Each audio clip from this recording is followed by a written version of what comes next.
Hey guys, how's it going? Welcome back to the channel. First of all, I just wanted to say a massive thank you to all the new subscribers that we've got since the last video. The last video we did was dechroming an R56 Mini Cooper S. Now that video has done really well, far better than I ever expected it. And we've got a lot of new people coming to the channel. So first of all, welcome to all of you and welcome to the new subscribers. If you haven't watched that video, I'll link it up here. Go and check it out. R56 dechrome, car looks amazing. There's a few bits left to do to it and we'll do some more videos on that in the future. But yeah, go check it out. So today's video is going to be around my E92 M3. Now it's actually almost a year now from me owning the car. There's a lot of stuff to talk about. We'll be doing some videos in the future around kind of things that have gone wrong with it, maintenance, running costs, etc. Today we're just going to be talking about the positives of the car, what I like about it. We're going to go for a drive. I've got the GoPro, so we'll set that up in the car and go and do some B roads as well. So we should actually get some really good driving today. So I'm really looking forward to that. So we're currently in the flat. Now actually we've got a really nice day today.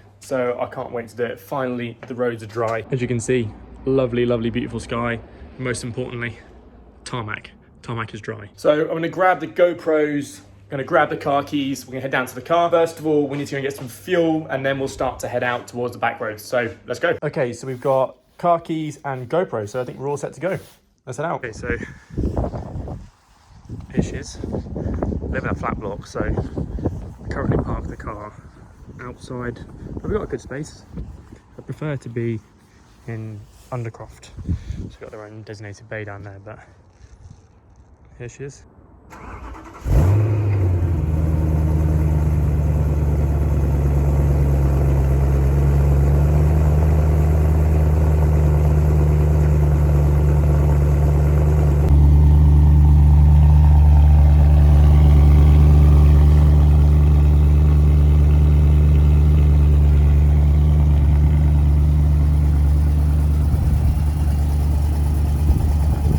Right, so we're in the car now.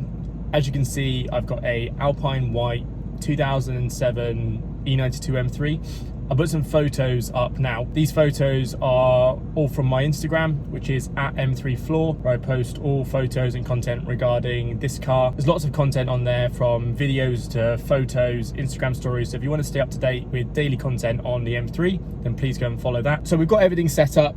GoPro setup, camera setup, definitely the first day of spring, 100%, very excited. It's dry, it's warm. Got the aircon on for like the first time this year so far, so very happy with that. First thing we need to do is we need to go get some fuel. So let's head on over to Shell, get some V-Power, and then we can get this video started. So first of all, one of the things to bear in mind with this car is that it's a very sensitive car. So the S65 is a fantastic powertrain, 4-litre V8, such a nice engine to drive, and it is completely rewarding if you drive it correctly. Now, it's got 414 brake horsepower, but only around 300 foot-pounds of torque, and most of that horsepower and pretty much all of that torque is at the top of the RPM, so it really encourages you to wring its neck.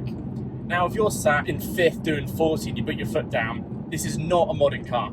It's not an F82 or an F80. It won't just kick down. So you need to drive it like you're on a racetrack. You need to be heel and towing, keeping the revs up, making sure you're in the right gear. And if you do that and you keep the revs above 4,000 RPM, you will be fine. This car has plenty of power and it's such a fun car to drive, but it isn't for the person that wants to just get in it, put their foot down and go. As I was saying, it's a very sensitive engine. It needs to be warmed up correctly. Now, one of the main faults with the E92 M3 is the conrod bearings. Now, I'll talk more about these in another video and what I've done with the conrod bearings in this car, but basically you need to warm the engine up to around 90 to 100 degrees before you go over 3,000 RPM. Now, that may sound like quite a low number, but actually this car is easily drivable, even up to motorway speeds. With the 6-speed manual gearbox, it's very easy to drive below 3,000 RPM. It's a bit frustrating if you really want to, if you're going for a gap or something like that, but if you just relax, you chill out, wait for the car to warm up, then put your foot down, it's a really nice car to drive. So we're on our way now to Shell. I only put V-Power in this car. Some people may say that's crazy, some people may agree with me. This car, it's got a 63-litre tank. It's not the best on running costs, as you can imagine from a 4-litre V8. There's the biker going past. Yeah, so fuel economy is not the best. A range from 12 to 20, depending upon what driving I'm doing, where I'm going, how far I'm going, etc. We're almost at the petrol station now. Let's grab some fuel and then I'll catch up with you guys afterwards.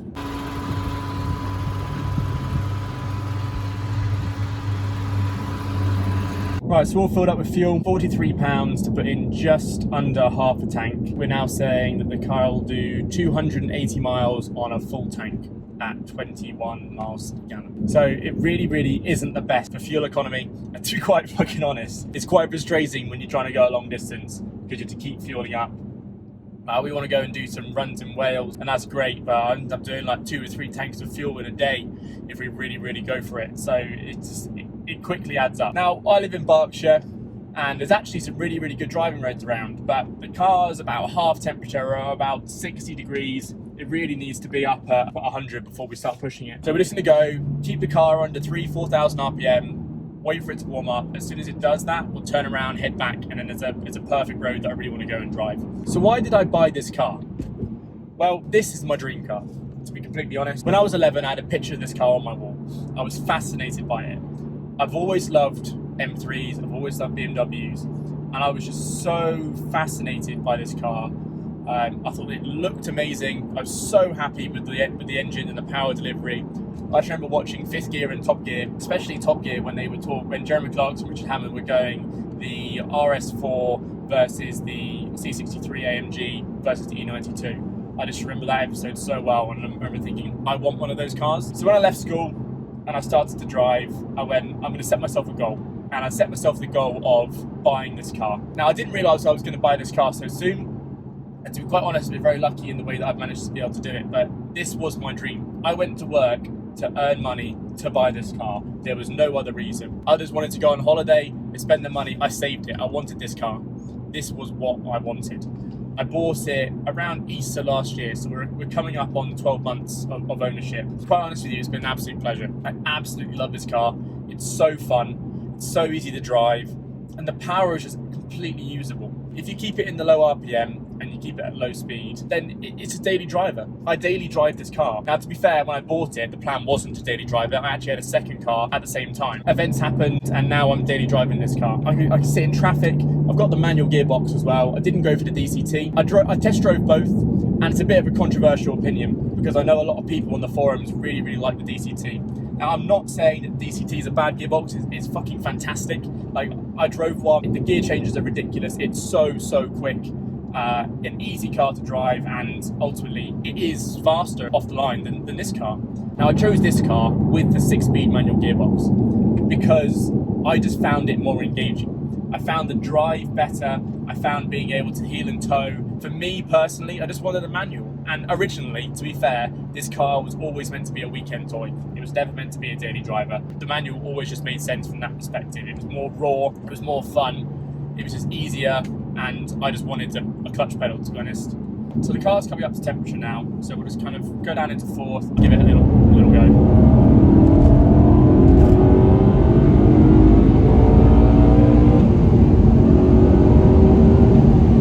Most importantly, when it comes to rear-wheel drive cars and very high powerful cars, it's all about the tyres that you put on the car. The Michelin Pilot Sport 4S's are currently the top grade tyre on the market. Now, when I came to do the tyres on this car, I wanted that tyre, but unfortunately they were all sold out. That's how good they were. I couldn't get my hands on a pair, but I needed tyres, so I ended up going for the Super Sports, which are their little brother.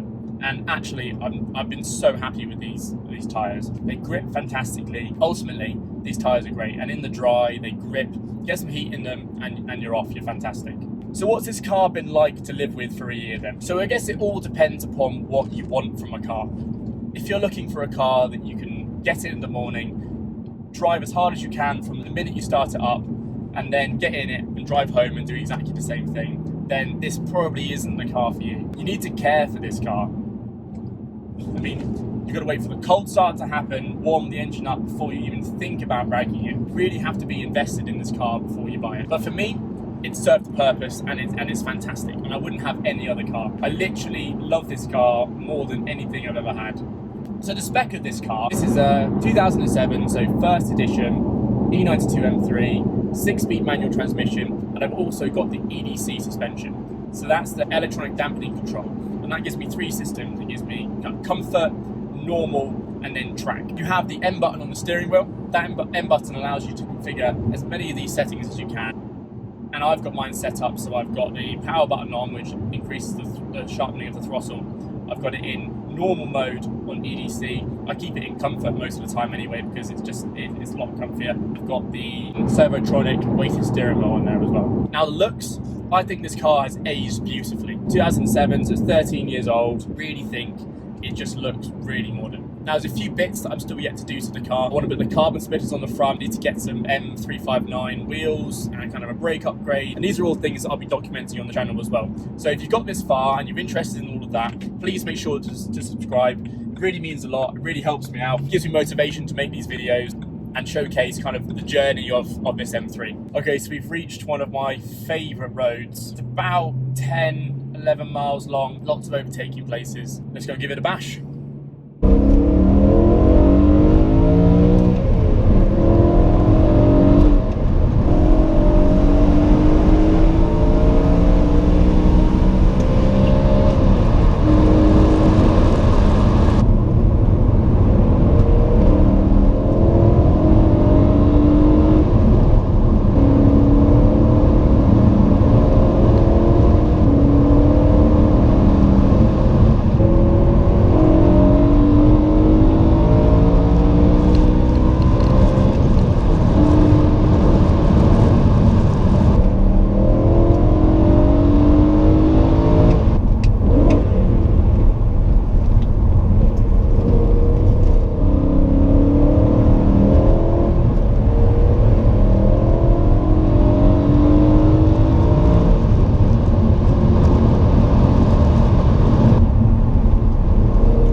Now what we're going to do is we're going to pull over into a pub car park and I'll give you an overview of the outside of the car, things that I want to do, things that I think I need to upgrade, etc.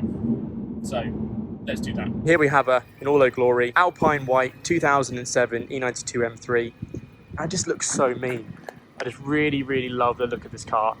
Now, I need to do some stuff with the suspension. We need to get some IBAC springs on there, which keep the EDC adaptive suspension, which I'm really looking to keep. But this kind of lowers the ride height a little bit, get some springs and spacers done at Motec Performance. Now, I've contacted Mike as well at Motec. He's given me a quote to have the Goodrich braided brake lines as well as yellow stuffed brake pads in this car as well. So one of the things that I really love is how fast this car is, but one of the things that really, really lets it down are how bad the brakes are. You really have to be early on the brake to make sure you're getting this thing stopped in time. So there we go, guys.